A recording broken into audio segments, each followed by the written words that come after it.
Yeah, I think on one hand it is very simple. It's just literally, hire more women and make more films about women and let women do whatever they want to do. It's not just also about hiring more women, but also just letting women make the films that they want to make, rather than saying, "Oh, we'll give you this job, but then make sure it's this." I mean,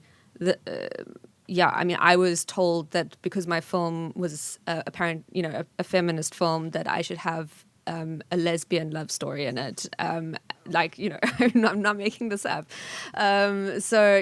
Just let women do what they want to do. That's the outward, to other people. But in terms of, myself, I think so much of the discussion around gender identity and race is not so much about also looking outwards, but looking inwards and seeing what privilege you already have. So I think that's something that I really, really did struggle with, and something that I've come to kind of like really try use constructively. So to realize how much privilege and power I already have and what position I am to get even more of it. So right now, the way I look at my career is I look at it like a very like a military strategy, basically, of like, how can I acquire the most possible power that I possibly can so that I can share it, and constantly remind myself that this isn't for me, this is for everyone. And the reason I'm going after all these things is not for my career. It's so that the, industry can be better for everyone, which is also in my interests, really. So that seems like, very common sense to me, but to I think a lot of people that's just like very strange. But I agree with that. I also teach, and I find that hugely helpful to remind me again like why I'm doing the things that I'm doing. I think it's actually very simple. At the end of the day, it's hire more women, let women do what they want to do, and if you're already a woman in that position, how can you help other women or other people who are being marginalized be where you are and share your power with them? El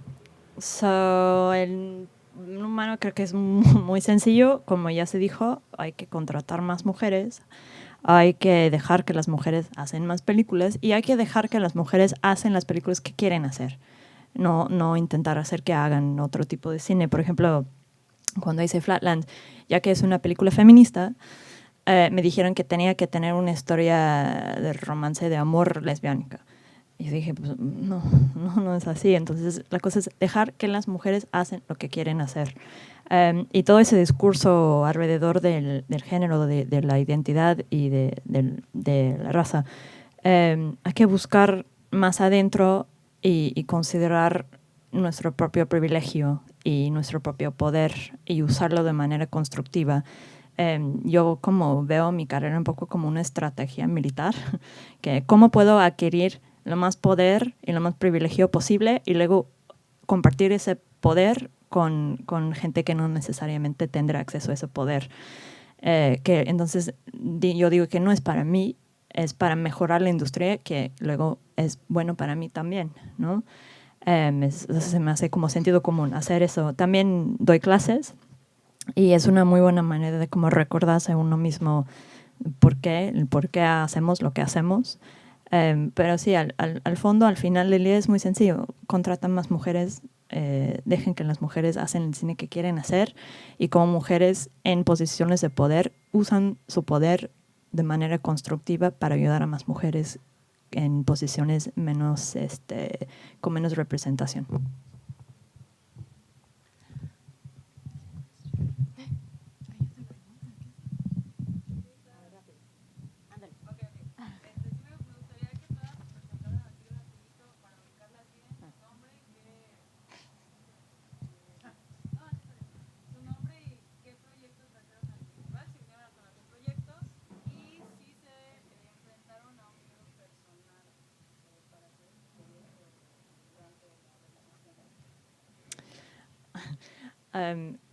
Could you all present yourself? Say what project you came with to the festival, and say whether you had to confront any particular personal fear in the realization of your project. My name's Jenna, and my surname is Bass, and I come from Cape Town, South Africa, and I'm here to present my film, which I directed and wrote, called Flatland. Sorry, I don't like calling it my film. I usually say our film, but I'm obviously quite nervous, so that's why I said it.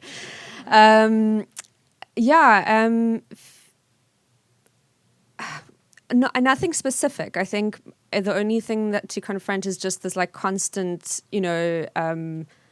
this society that's trying to always like make you feel like you don't know what you're doing, and especially as a woman, and as a youngish woman, or at least as a woman who looks younger than maybe she is, and so people think that I get asked a lot, like, so this is your first film, how do you feel? So I get that a lot, and just trying to deal with that really, and being like, oh, that's not you, that's people's perception of you, and that doesn't matter, and that's got nothing to do with what you're doing. So don't dwell on that at all. So maybe that in general. ¿Necesitan que repito su presentación? ¿O no?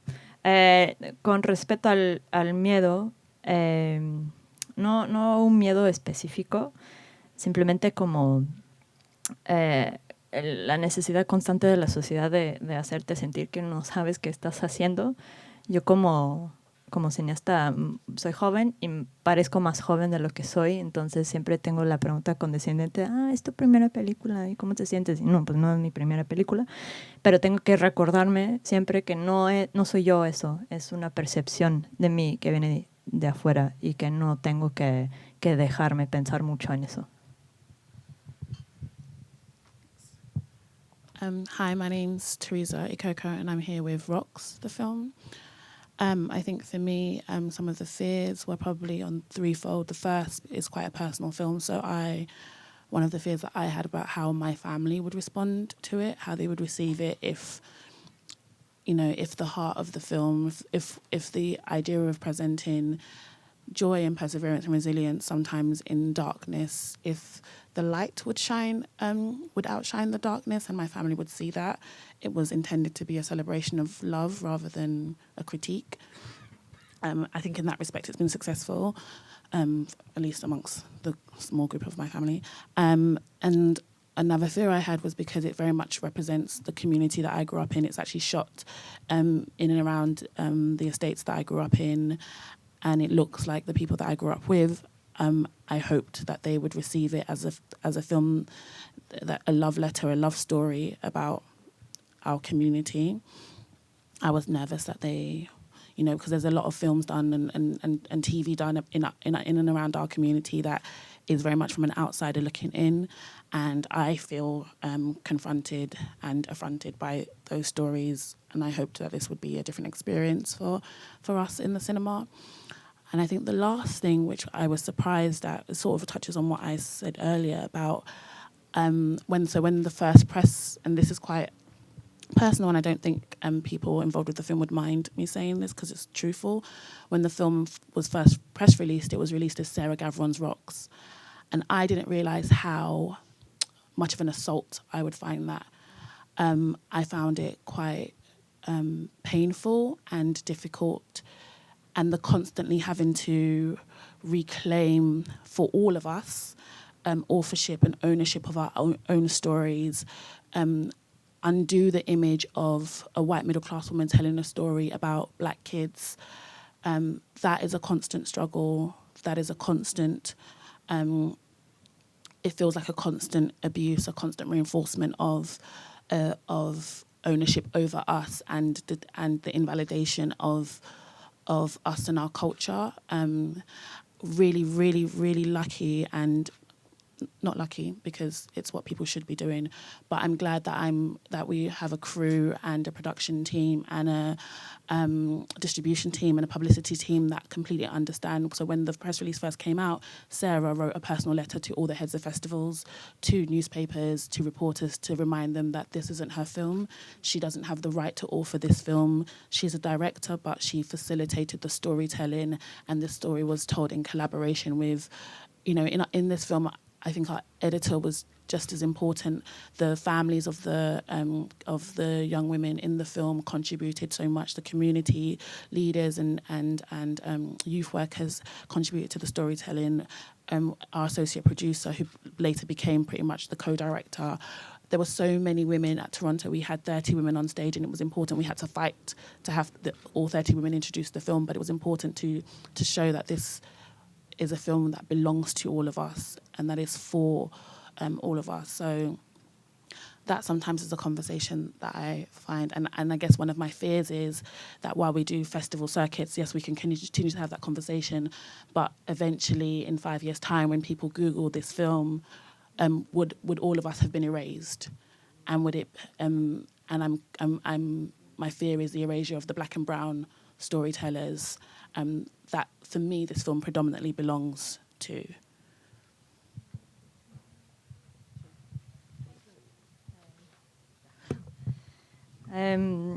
Creo que mi miedo tiene tres partes. Por un lado es una película muy personal. Entonces tenía miedo de cómo mi familia iba a responder a la película, porque lo que quería era una película que presentaba la alegría, la perseverancia y la luz que rompe la oscuridad, y que no fuera una crítica más bien una celebración de amor. Segundo parte es como es una película que representa una comunidad en que yo crecí, y donde la gente parece como la gente con quien yo crecí. Mi esperanza era que lo recibieran como una carta de amor, porque hay mucho cine y mucho contenido que se hace sobre esas comunidades de afuera mirándose hacia adentro, y yo personalmente siento eso como un abuso. Y por último, eso es muy personal, pero es una verdad, entonces no creo que el equipo de la película se molestaran que le digo.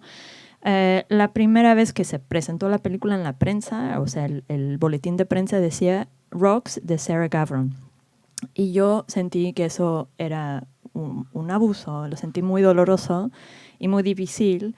Y siento que es muy difícil constantemente tener que reclamar autoridad o de estas historias, de nuestras propias historias. Y deshacer esa idea de que una mujer blanca de clase media está contando la historia de gente de color, ¿no? Es como un abuso constante y invalidación de nosotros y nuestra cultura y nuestras historias. Y estoy feliz, no voy a decir que tengo suerte porque así debe ser, pero estoy feliz de que tuviéramos un equipo, no solo del equipo, pero distribución y prensa, que entendieron eso, y Sara escribió una carta a todos, pública, para decir que no era su película, que ella simplemente facilitó la historia y que era una colaboración entre muchas mujeres, mucha gente de la comunidad. En Toronto, donde se estrenó la película, éramos 30 mujeres en el escenario, y eso tuvimos que paliar mucho para que nos dejaran, pero la película pertenece a todos nosotras, y es para todos nosotros. Mi miedo, supongo, es que en 5 años que alguien googlea la película o la busca en IMDb, si vamos a haber sido borrados de ahí, especialmente si las mujeres de color que trabajaron en la peli, que colaboraron en la peli, van a haber sido borradas.